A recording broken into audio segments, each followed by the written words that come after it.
Hi, I'm Dayna Zolle, and I'm an appellate counsel at the Constitutional Accountability Center in Washington, D.C.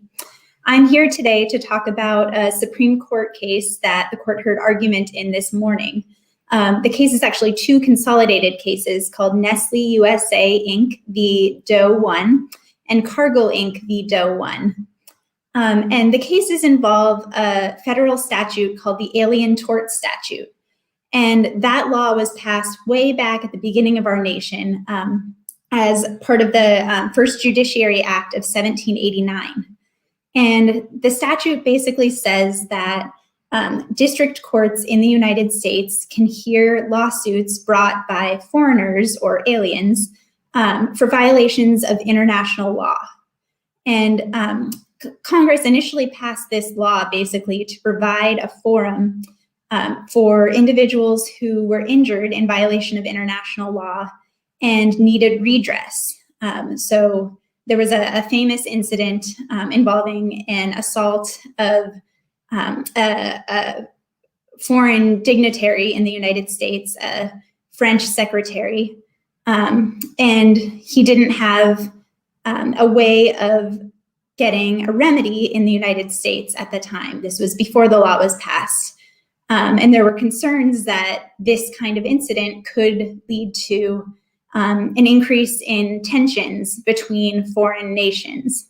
And so Congress passed the Alien Tort Statute to provide a remedy in these sorts of situations where an alien is injured and needs a form of redress.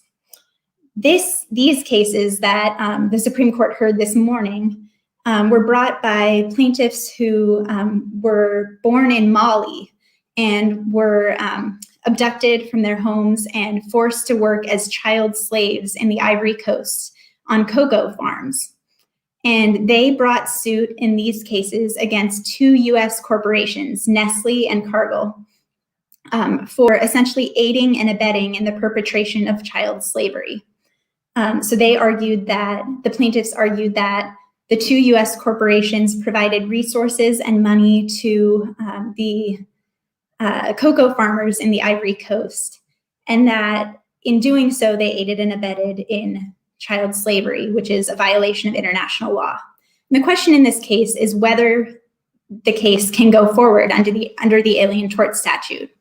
There are a couple of potential obstacles here. The first is that the court has held in previous cases that cases under the Alien Tort Statute can only go forward if kind of the primary conduct or the injury occurred in the United States. And so there are some questions here as to what conduct actually occurred in the United States and whether that's sufficient to overcome that potential obstacle. The second issue is that the Supreme Court decided a case back in 2018 called Jesner that said that foreign corporations cannot be sued under the Alien Tort Statute. And so there are some questions as to whether US corporations could also be immune from suit under the Alien Tort Statute.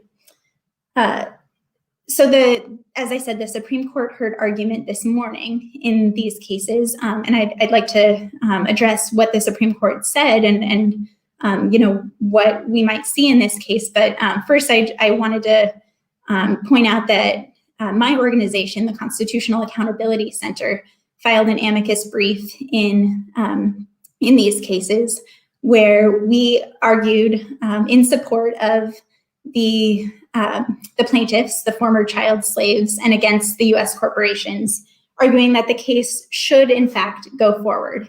And that's because the text and history of the Alien Tort Statute indicate that lawsuits can be brought by foreigners in U.S. district courts. Broadly, there's no kind of carve out for U.S. corporations. So there's no reason for U.S. corporations to be immune from lawsuits under the ATS. We also argued that this kind of corporate liability is consistent with longstanding principles of corporate personhood, that essentially the court has for a long time treated corporations very similarly to the way it treats natural persons. And sort of consistent with that, there's no reason to hold that corporations here are different, or that they should be immune where a natural person would not be immune.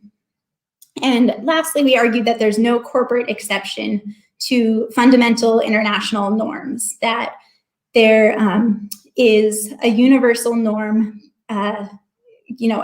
across the world prohibiting slavery and prohibiting child slavery in particular.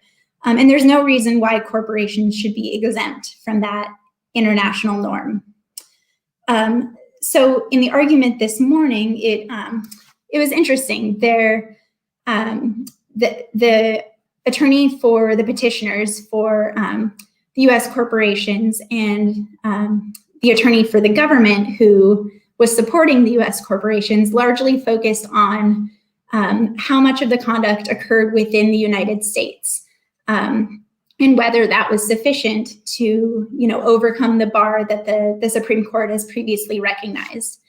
And it also, those attorneys also focused on the fact that the conduct in this case that's alleged was aiding and abetting slavery, so that the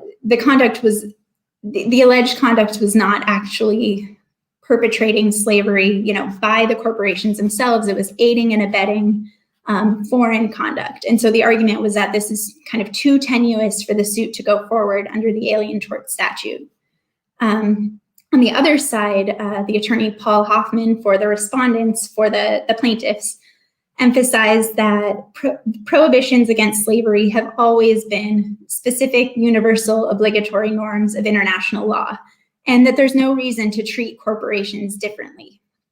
The justices did seem particularly interested in what specifically counts as aiding and abetting for purposes of the Alien Tort Statute, and where in the complaint the plaintiffs alleged that the U.S. corporations, Nestlé and Cargill, actually knew that they were aiding and abetting child slavery. Those were questions that they really pressed Paul Hoffman on. So that seemed to be of great concern to them. And then just kind of breaking down how the justices kind of seemed to view the case based on the questions they asked. Justices Gorsuch, Kavanaugh, and Alito in particular kind of expressed concerns about separation of powers. They asked about what the role of Congress is here versus what the role of the court is.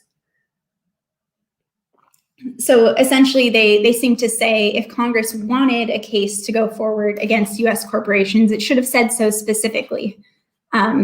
Whereas, the argument against that is that Congress did say so in the Alien Tort Statute. It said that foreigners could bring lawsuits in U.S. district courts, and it didn't specify who those lawsuits could be brought against. It just broadly said those lawsuits could go forward to challenge violations of international law.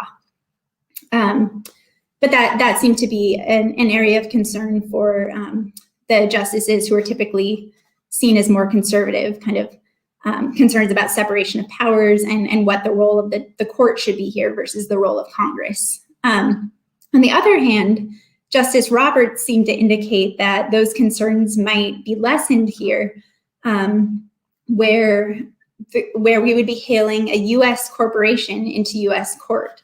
So there aren't really the kind of foreign tension concerns that the court was concerned about in the last case it heard on this issue, Jesner.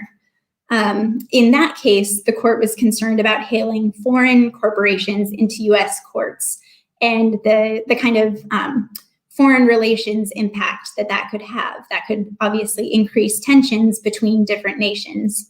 But here, the U.S. would be hailing its own corporations into U.S. courts.